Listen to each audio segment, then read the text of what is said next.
Hey guys, Triple B here. Apologies, I kind of skipped last week's weekly news roundup, but we're back with this week's. So there might be a few things that have kind of rolled over. Have gotten a lot of interesting new cards coming out of Heatwave Arena over in Japan, which should be in our May set, Destined Rivals. And honestly, they seem ready to shake up the game. Some of them solid for standard, others maybe just better for alternate formats like GLC or my own format, budget build battles, with tournaments hosted every Friday night over on Limitless. It is based in the Australian Central Time Zone, so keep that in mind. Might not be your Friday night. But yeah, first cards we're going to talk about is Cynthia's Milotic. So it's going to evolve up from Feebas. It's got an attack, does 10 damage. You flip a coin. If heads during your opponent's next turn, prevent all damage done to this Pokemon. Not too bad. Potentially it's invincible. They can gust around it or like bounce it with Iron Bundle if they really want to hit it. Has 30 HP too, so like Dex running Monkey Dory could just delete this before it evolves up, but yeah, it's not bad. It evolves up into Cynthia's Milotic, of course, though. So it's got the attack Aqua Spit, does 60 damage to the active, then 30 damage to 2 of your opponent's benched Pokemon. So doing some chip damage to the bench is never a bad idea, and since it's one of Cynthia's Pokemon, you can scale up its damage output with Roserade, just kind of pumping those numbers up. In Standard, it might be helpful to give you some type coverage into Fire decks. We know that Ethan is bringing Ho-Oh EX as well as Magcargo and Typhlosion, so it could help you kind of into that matchup. Other than that, though, I'm not too sure there's too many fire decks we really care about. Gouging Fire technically exists, but with Magma Basin on the way out, it's probably also going to fall off a little bit, and Entei V is going too, so it's unfortunate. It's not ideal. I like Entei, yeah. But it is what it is. Them's the breaks. Rotation comes every year, so yeah, no surprises there. But yeah, for alternate formats focusing on single prize Pokemon like budget build battles, I could see this Milotic being solid. We will be able to play Roserade with it in that format, so potentially bumping this number up to, I think it scales up by 20 for each Roserade, so you get up to 100 and doing 30 damage to 2 bench things. You're going to be taking out Budoos, you're going to be taking out maybe Feebasses in a mirror, so yeah, not bad. Or just setting up some chip damage to follow up with other attacks.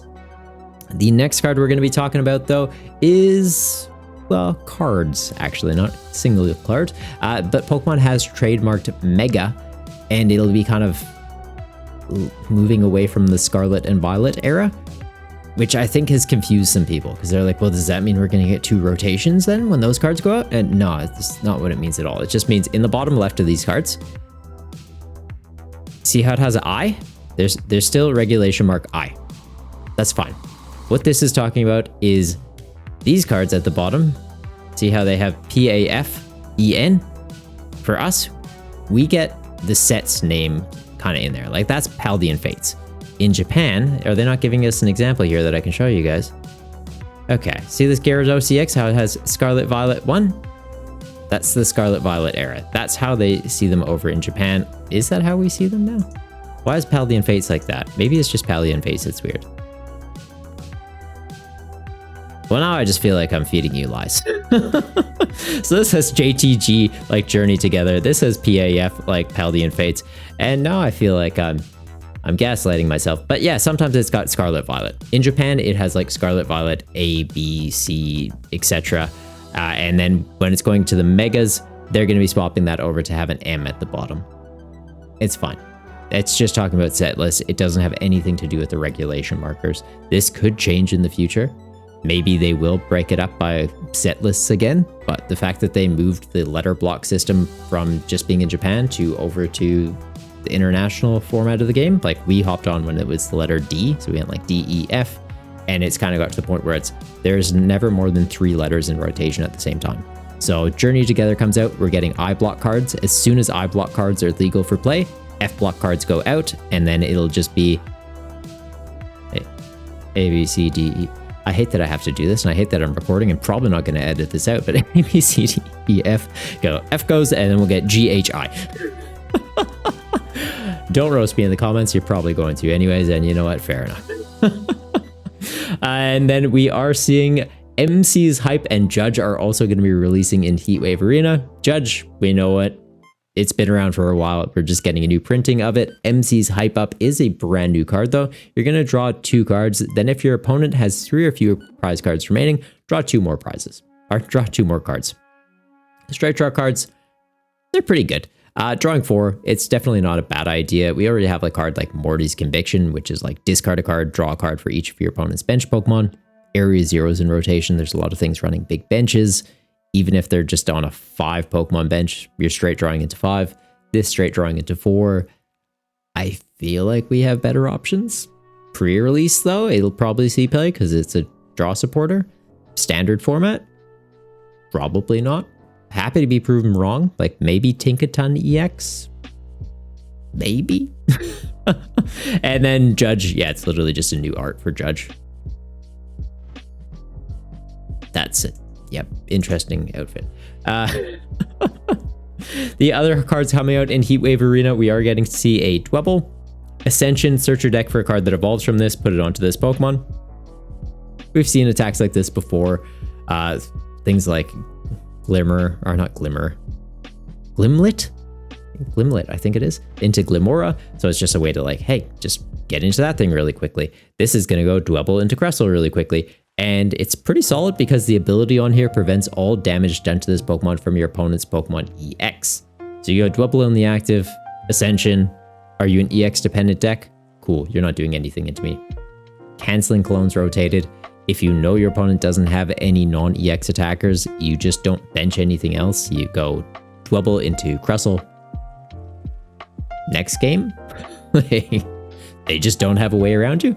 So yeah, it's a bit cheeky. It will mean that decks need to have shred attackers or some sort of single prize attacking Pokemon to get through this. With EX Pokemon, a lot of them have pre-evolutions that can do decent damage, right? Like Charizard, there's a Charmeleon that does 50. It's this thing for weakness, does 100. You're just using that for a bit. Like you're just double tapping this thing. It's no different than like Mimikyu. Mimikyu's been in rotation for a while.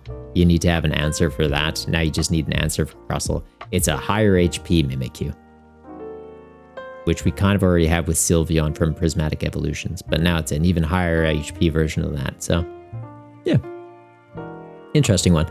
Another thing worth noting is the attack on here, 120 damage, and this isn't affected by any effects on your opponent's active Pokemon. So it's got a shred attack and it's forcing your opponents to have some sort of shred attack too. So he's a cheeky little fella. The other cards we are getting revealed, we are seeing Hydrapple getting its first single prize card in Heatwave Arena. So new Applin, 40 HP on here, does 10 damage, heals 10 damage from it. It's all right. New Diplin does 50 damage, put an energy attached to this Pokemon into your hand. It's bad. We have a Festival Lead one. That's just the one you'd likely play because then you have Thwacky that can get you any card out of your deck and potentially just attack twice with Diplin. But there's a new Diplin because there's a new Hydrapple and you need a Diplin that can evolve into Hydrapple, or when that one rotates, it'd just be awkward. And yeah, it just is what it is. The Hydrapple, though, a very interesting attack on here. You're going to discard 6 basic grass energy from your hand in order to knock out your opponent's active Pokemon. If you can't discard 6, it's going to do nothing. So it's kind of just like a Goldengo-esque attack. Goldengo, obviously, if it had 6 energy you're discarding, it's doing 300 damage. This discards 6, it's doing whatever number it needs to do. Downside of this is, if you need to do less than 6 or 300 damage, you're still discarding 6 grass energy. So it's a little bit awkward. Superior energy retrievals in rotation though, energy retrievals in rotation. We have a lot of things to kind of like find grass energy. What's it called? Bug catching sets. Like there's ways that you can kind of help get this online. It seems okay. I feel like it'll really struggle into single prize mirrors though. Like a single prizer against this, if they're able to knock you out without needing to use a bunch of resources and you're needing to discard 6 energy every single time, you're going to have a bad time. Did say it could evolve from the Festival Lead Diplin though, so maybe it's just in the single prize matchup, you lean into the Festival Lead package, and then into really big targets that are kind of difficult for a Diplin to deal with, you go into this. Like Dragapult, it's got an awkward number for Diplin to do. It doesn't have weakness, so you're just like double tapping it 100. Like, all right, you have maximum belt on there, you get up to 150. Maybe you use a Karate Master, or not Karate Master, Black Belt expert to give it another 40. You can be doing 190 twice, so it gets you through that Dragapult, but just having another option that you could lean into instead of having a bunch of damage modifiers, you just have a bunch more energy to just delete things. Yeah, maybe it's worth testing. I'll be honest, I'm personally not a believer in it, but like it's a cool card and I'm sure someone will try and cook with it. And yeah, I'd love to hear how you guys go with Hydrapple. The other thing we are getting is Misty's Starmie and Staryu. So Misty's Staryu, Bubble Beam, 20 base damage, flip a coin. If it's heads, your opponent's active Pokemon is now paralyzed. Yeah, it's not bad. Like for pre-release format, being able to do that, it's really helpful. For standard, occasionally it'll come up, like it's just, hey, I wasn't able to get into Starmie yet. Cool, I have this attack. When you do evolve into Starmie though, you can use Sudden Flash, which does 60 base damage. Then if this Pokemon evolved from Staryu during this turn, it does 80 more. So 140, you're kind of just going to be using this as like a bounce attacker, right? Come out, hit them, Turo it up, set up another one, hit them again. Like you're just going to keep looping and like doing a bit of chip damage. It seems okay. Like unless Misty gets a way to like ramp up damage, I feel like it's going to be kind of mid. Maybe for like GLC where you can use Scoop Up Net because it's just like, hey, pop into the active, bonk them, Scoop Up Net, reset, go again.